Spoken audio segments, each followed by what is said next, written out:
a wildlife experience never to forget. There's something primal about the African bush, something that calls to your very soul, away from concrete and chaos, away from the noise of modern life. Out there, you find something pure, something real. I've been chasing that feeling my entire life, but nothing, and I mean nothing, prepared me for what happened during 2 unforgettable days during the mid-1990s. This is the story of the morning that changed everything I thought I knew about wildlife encounters. Let me set the scene for you. No cell phones, no instant photographs, just a bulky SLR camera with actual film, 12, 24, maybe 36 precious shots that you had to send away to develop. Every frame mattered.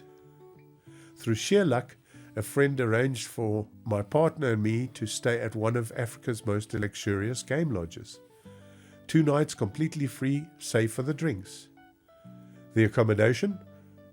There isn't a word strong enough. Paradise just doesn't cut it.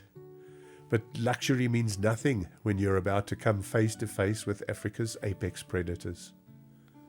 Then came the night that changed everything. After our first sensational dinner, we stepped out of the dining room, followed the ranger across a narrow footbridge towards our villa. That's when it happened.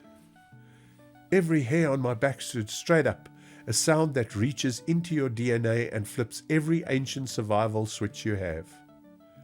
The unmistakable roar of a lion. Not from a distance, not from far off territory. This was close, dangerously close. Our ranger calmly, and I'll never forget how calm he was, asked us to return to the dining room. As we settled by the fire, trying to process what we had just heard, other sounds cut through the night. Click, click, click. The unmistakable sound of rifles being loaded. How close, I asked, my voice probably betraying more fear than I intended. Male lion, our ranger replied, as if discussing the weather. About 350 meters from us, inside the camp. Inside the camp? No fences? Just us, luxury accommodation, and fully grown male lion prowling the grounds where we would be sleeping? My goodness. Want me to wake you early for the morning drive? He asked. We might be able to track him. My partner, who usually prefers sleeping in, was the first to say yes. That night, I checked our door twice. No, maybe 3 times. Silly, perhaps. But when there's a lion 350 meters away, silly becomes sensible pretty quickly. We were up before dawn, like children on Christmas morning. Coffee, a few snacks, hats, jackets, camera, and the most important thing, excitement mixed with just enough fear to make everything electric. 5 minutes into our drive, our tracker found the prints. Fresh, recent. Our ranger warned us not to get our hopes up, as lions can cover massive distances in no time. 30 minutes in, our tracker signaled for silence. To our left, under a thorny bush, a spotted hyena was busy with something. Probably scraps from an old cheetah kill, our ranger whispered. We watched, cameras ready, when suddenly the hyena's entire body language changed. Nervous, alert. It started across the road in front of our vehicle. Something's disturbing it, our ranger was saying, when, with a rustle of bushes, this massive male lion exploded from the bush. Not walked, not emerged, but exploded. He then half-heartedly chased the hyena up the road before doing a perfect 180 and headed straight back towards us. Down the center of the dirt road, like he owned it, which, let's be honest, he absolutely did. Perfect photo opportunity, right? I raised my camera, focused, ready to capture this magnificent beast when he reached the front corner of the vehicle. Took the shot straight. That's when I realized our driver had pulled partially off the road. The vehicle was tilted. I was sitting at the exact same height as this lion's massive head. I froze, completely, utterly frozen. He walked right past me. So close I could have reached out and touched his mane. So close I could see the ancient scars on his face, the power in his shoulders, the complete and total confidence of Africa's apex predator. When my partner thought it was safe to speak, she giggled. "I wish I had a camera," she said, "so I could have taken a picture of your face, absolute terror and completely white." And so I probably was. Drained. Our ranger suggested following him, and we were beyond keen. For 20 minutes we trailed behind as he marked his territory. And believe you me, lions mark their territory often. Our guide filled the time with fascinating facts about lion behavior, social structure, and hunting patterns. Then something magical happened. The lion left the road and entered a clearing where another massive male was waiting, his brother. What we witnessed next, it was like watching house cats, two of the most powerful predators on earth playing together, enjoying each other's company, showing genuine affection. It was beautiful, pure, everything I'd come to the bush to find. That sighting alone would have made our entire trip worthwhile. Reluctantly, we left the brothers and continued our drive. The excitement in the vehicle had barely settled when we encountered our next challenge, a lone bull elephant.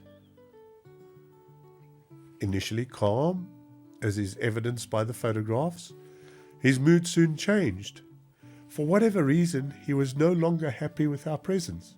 He turned square to face our vehicle, flapped his enormous ears, and took several quick, aggressive steps forward. I'm sure the ground shook, but was too afraid to notice. Our ranger asked for complete silence and assured us we were far enough away. The elephant, well, he had other ideas. Mock charges, first one, then another, this time with trumpeting that seemed to shake the very air around us. I stashed my camera hurriedly into my backpack. I wanted both hands free to hold on to the vehicle and my life. My instincts were on point. Suddenly all hell broke loose. "Hold on!" our ranger shouted. In one fluid motion, the engine started. Vehicle in reverse, foot down hard. We were screaming backward at speeds that would have been terrifying on any normal day going forwards. But it all felt like salvation, with an enraged elephant bearing down upon us. We didn't stop until the elephant was satisfied we had learned our lesson. The adrenaline was pumping. Hearts were racing. What could possibly top this morning? 15 minutes later, we stopped at the airstrip for refreshments, chatting, snacking, finally relaxing after the elephant encounter. The lions had been forgotten about. All chatter revolved around the elephant charging us. That's when we noticed we weren't alone. Just one look around. A massive herd of Cape buffalo had quietly surrounded us. These magnificent, powerful animals, often considered the most dangerous of the Big Five, were simply curious. Some approached quite close, inquisitive about these strange visitors in their territory.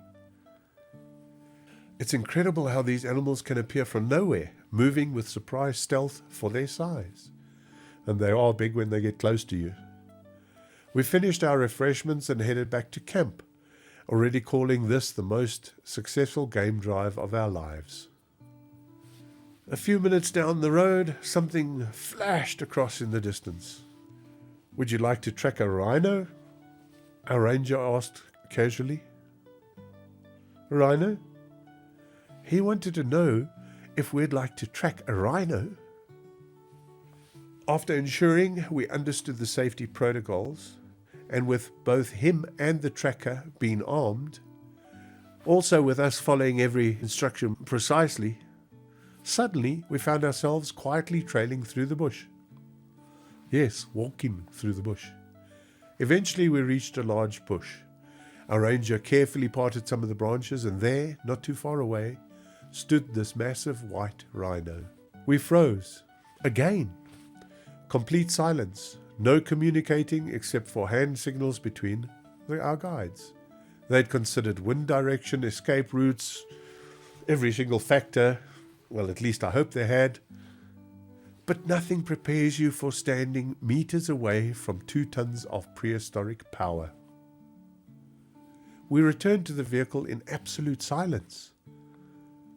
Back at camp, over an incredible breakfast, and yes, we ate more than usual after that adrenaline-filled morning, we couldn't stop sharing our experiences with other guests.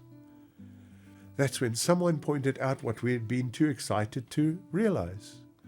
Lion, elephant, buffalo, rhino. Oh yeah, 4 of the big 5 in a single game drive, and in that order.